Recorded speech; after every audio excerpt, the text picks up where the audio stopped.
Assalamualaikum warahmatullahi wabarakatuh. Perkenalkan, nama saya Derek Swadi dari Kamsian Kerinci, jurusan Tadris Biologi semester 5. Dan pada kesempatan kali ini saya akan mempresentasikan sedikit tentang proposal saya yang berjudul Penerapan Kurikulum 2013 dalam Pembelajaran Biologi kelas 10 SMAN 1 Negeri Kerinci.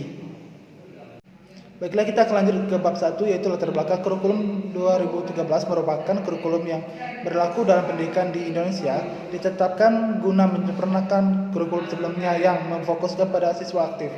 Prestasi belajar yang merupakan hasil yang dicapai siswa setelah melakukan proses belajar mengajar. Prestasi belajar biasanya ditunjukkan dengan nilai angka sebagai laporan hasil belajar peserta didik kepada orang tuanya. Meraih prestasi belajar tidak mudah. Ini dapat dipengaruhi oleh berbagai faktor, baik faktor internal maupun faktor eksternal. Dalam pendidikan formal, sekolah adalah lembaga pendidik yang sangat penting dalam menentukan keberhasilan belajar siswa. Maka dari itu sekolah membentuk beberapa program guna memenuhi kebutuhan peserta didik maupun orang tua untuk mencapai tujuan yang ingin dicapai. Dan ada beberapa metode yang saya pakai di penelitian proposal saya ini, yaitu metode wawancara, angket, dan dokumentasi. Dan adapun rumusan masalahnya adalah, yang pertama, apa itu K13, dan yang kedua, bagaimana isi dan tuntutan yang terdapat dari kurikulum 2013. Dan tujuan penelitiannya adalah untuk mengetahui dan mengevaluasi mengenai tingkat keefektifan belajar di sekolah yang menerapkan kurikulum 2013. Dan yang kedua, untuk mengungkap bagaimana prosedur penggunaan sarana dan prasarana yang terdapat di sekolah yang menerapkan kurikulum 2013. Selanjutnya kita akan lanjut ke bab 2, yaitu kajian teori.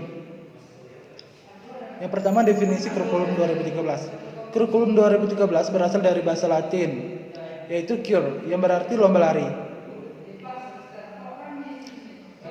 Kurikulum 2013 yaitu kurikulum yang berbasis kompetensi, merupakan konsep kurikulum yang menitik beratkan pada pengembangan karakter dan kemampuan untuk melakukan kompetisi tugas-tugas dengan ketentuan standar tertentu sehingga hasilnya dapat dirasakan oleh siswa. Dan adapun tuntutan dalam pembelajaran kurikulum 2013 yaitu menghendaki suatu proses pendidikan yang memberikan kesempatan bagi siswa agar dapat mengembangkan segala potensi yang dimilikinya. Potensi yang terkait dalam aspek sikap, pengetahuan, dan keterampilan. Aspek-aspek tersebut dikembangkan agar dapat bermakna dalam kehidupan. Adapun kerangka berpikirnya, yaitu proses belajar mengajar adalah proses yang dilakukan oleh peserta didik atau siswa dalam rangka untuk mencapai perubahan yang menjadi lebih baik. Dari tidak tahu menjadi tahu, dari tidak bisa menjadi bisa, sehingga terbentuk pribadi yang berguna bagi diri sendiri dan lingkungan sekitarnya. Dan bab ketiga, metode penelitian. Yang pertama, wawancara. Wawancara tidak terstruktur adalah wawancara yang bebas, di mana penelitian tidak menggunakan pedoman wawancara yang telah tersusun secara sistematis dan tidak lengkap untuk mengumpulkan datanya. Kemudian, dengan cara angket. Angket merupakan teknik yang mengumpulkan data yang dilakukan dengan cara memberi seperangkat pertanyaan atau pernyataan tertulis kepada responden untuk dijawab.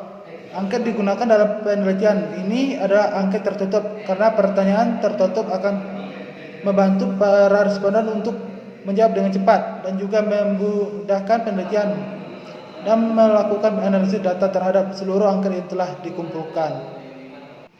Kemudian, dengan cara metode dokumentasi. Metode dokumentasi merupakan salah satu metode yang diperlukan untuk memperoleh bukti yang pernah terjadi dalam bentuk lembar kerja berupa angket, kuesioner, atau penelitian. Ini menggunakan dokumentasi foto sebagai alat untuk melengkapi sumber data. Adapun dokumentasi yang akan diambil, yang pertama, dokumentasi kegiatan sekolah.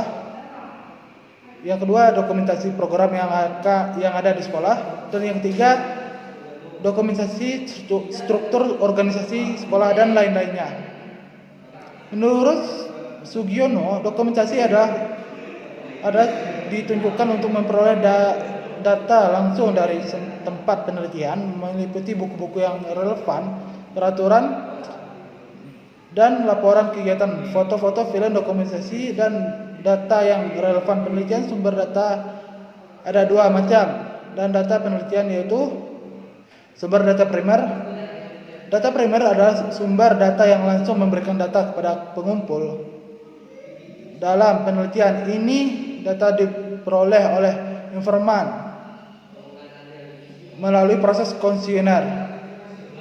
Kemudian sumber data sekunder. Sumber data sekunder adalah sumber data yang tidak langsung memberikan data kepada pengumpul data.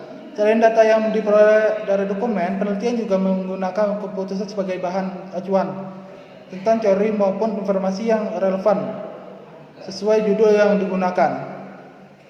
Sekian hasil presentasi proposal saya. Jika terdapat kesalahan mohon dimaafkan. Assalamualaikum warahmatullahi wabarakatuh.